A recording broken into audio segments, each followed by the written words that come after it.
Assalamu alaikum, this is Shehbaz Ali and I welcome you all on my YouTube channel शिकार for Physics Academy। तो कैसे हैं आप सब? उम्मीद है आप सब ठीक होंगे। तो आज का जो लेक्चर है वो क्लास मैट्रिक्स है, चैप्टर नंबर 5 से। लेक्चर नंबर 5 है electric field and electric field intensity. तो दो शॉर्ट टॉपिक्स हैं जो कि आज के लेक्चर के अंदर हम जो है वो कवर अप करने वाले हैं, और ये जो चैप्टर है वो इलेक्ट्रोस्टैटिक्स है। ठीक है, तो सबसे पहले इलेक्ट्रिक फील्ड को स्टडी करते हैं कि इलेक्ट्रिक फील्ड क्या होती है। नॉर्मली इलेक्ट्रिक तो मतलब आपको पता है इलेक्ट्रिक चार्ज से निकला हुआ है, मतलब कोई भी चार्ज। और फील्ड का मतलब होता है कोई रीजन या फिर एरिया। ठीक है, तो इसको आप अगर सम अप करें, थोड़ी सी शॉर्ट डेफिनेशन अपनी तरफ से बनाएं, तो आप कह सकते हैं कोई एक एरिया है इलेक्ट्रिक चार्ज का। अब फर्दर जो है उसमें क्या होता है या उसकी क्या जो है फिजिक्स है, वो आज हम जो है इस लेक्चर के अंदर पढ़ने की कोशिश करते हैं, तो समझने की कोशिश करते हैं। ठीक है, तो इसमें कहा जाता है, इसकी डेफिनेशन ये है कि a region around the charge particle और object within which a force would be exerted on other charged particles or objects is called electric field। मतलब एक ऐसा कोई रीजन है, ठीक है, अराउंड द चार्ज पार्टिकल, जिसमें कोई और जब चार्ज पार्टिकल आएगी तो वो जो है उस पर फोर्स एक्सर्ट करेगी। मिसाल के तौर पे अगर यहाँ पे कोई पॉजिटिव चार्ज है या कोई नेगेटिव चार्ज है, मिसाल के तौर पे ये उसका रीजन है। ठीक है, अच्छा यहाँ पे बनाते हैं, ऐसे समझे, ये उसका रीजन है। अब आपको भी पता है, ये भी आपने जरूर किया होगा कि जब आप जो है मैग्नेट्स जो होते हैं, एक मैग्नेट जब दूसरे मैग्नेट के करीब लाते हैं तो वो एक दूसरे को अट्रैक्ट करते हैं अपनी तरफ। सिमिलरली जब आप चार्जेस एक दूसरे के करीब लाते हैं, वो भी एक दूसरे को अट्रैक्ट करते हैं। अगर सेम चार्जेस एक दूसरे के करीब लाएंगे तो वो रिपेल करेंगे, ऑपोजिट चार्जेस लाएंगे तो वो अट्रैक्ट करेंगे। अब क्या होगा जब इस रीजन के अंदर, इस एरिया के अंदर आप कोई और चार्ज लेके आएंगे, भले नेगेटिव या पॉजिटिव हो, तो यहाँ पे हम नेगेटिव लिखते हैं। तो जब आप ये चार्ज इसके अंदर लेके आएंगे तो ये एक दूसरे को फोर्स एक्सर्ट करेंगे, मतलब ये जो है इस पे फोर्स एक्सर्ट करेगी। इस एरिया को, जिसमें एक चार्ज दूसरी चार्ज के ऊपर फोर्स एक्सर्ट करती है, उस एरिया को या रीजन को हम नाम देते हैं इलेक्ट्रिक फील्ड। ठीक है, जैसे कि आप यहाँ पे देख सकते हैं कि हमने एक नेगेटिव चार्ज इसके रीजन के अंदर जो है वो रखी हुई है। अब ये चार्ज क्या करेगी, इसको अपनी तरफ अट्रैक्ट करेगी, मतलब फोर्स एक्सर्ट करेगी इसके ऊपर। ठीक है, तो इस फोर्स को इलेक्ट्रिक फील्ड नहीं करेंगे, नहीं कहेंगे, बल्कि इस रीजन को इलेक्ट्रिक फील्ड कहेंगे, मतलब जिस रीजन के अंदर उस पर जो है फोर्स एक्सर्ट हो रहा है। अब ये जो फोर्स लगा रही है ये किन किन चीजों पे डिपेंड करती है, आइए डिस्कस करते हैं।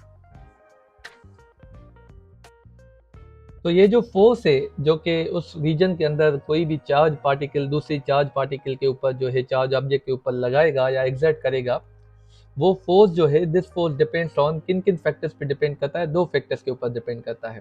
पहला जो है वो the distance between the charges, मतलब जितनी जो है चार्जेस में जो डिस्टेंस है वो ज़्यादा होगा, उनका जो फोर्स होगा वो कम होगा। जैसे कि हमने कूलम्ब्स लॉ में भी पढ़ा हुआ है कि फोर्स जो है वो इन्वर्सली प्रोपोर्शनल होता है डिस्टेंस स्क्वायर के।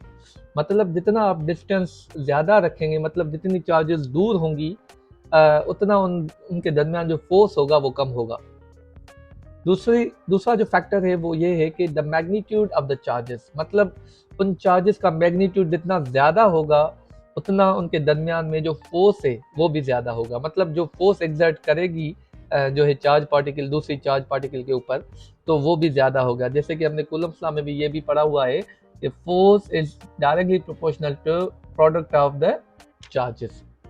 ठीक है, तो ये इसको हमको जो है कहते हैं इलेक्ट्रिक फील्ड। मतलब ये एक रीजन होता है जिसके अंदर एक चार्ज पार्टिकल या ऑब्जेक्ट दूसरे चार्ज ऑब्जेक्ट के ऊपर जो है फोर्स एक्सर्ट कर सकता है, उस रीजन को हम नाम देते हैं इलेक्ट्रिक फील्ड। अच्छा, इसका जो है दूसरा जो टॉपिक है, सब टॉपिक है, इसे समझ ले, वो है इलेक्ट्रिक फील्ड इंटेंसिटी। अब इलेक्ट्रिक फील्ड तो आपने पढ़ लिया कि इलेक्ट्रिक फील्ड क्या होती है, इंटेंसिटी क्या होती है। इंटेंसिटी का मतलब होता है शिद्दत। ठीक है, चलिए डेफिनेशन को डिस्कस करते हैं, उसके बाद आपको जो है कंप्लीट अंडरस्टैंडिंग देते हैं कि ये क्या होता है, इसका प्रोसीजर कैसे होता है।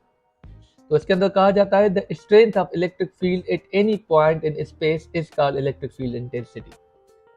तो ये इलेक्ट्रिक फील्ड इंटेंसिटी जो है वो एक स्ट्रेंथ है of an electric field at any point in the space is called electric field intensity. तो मिसाल के तौर पे अगर मैं यहाँ पे एक चार्ज लूँ, प्लस चार्ज है और ये उसका रीजन है, ऐसे समझ लें।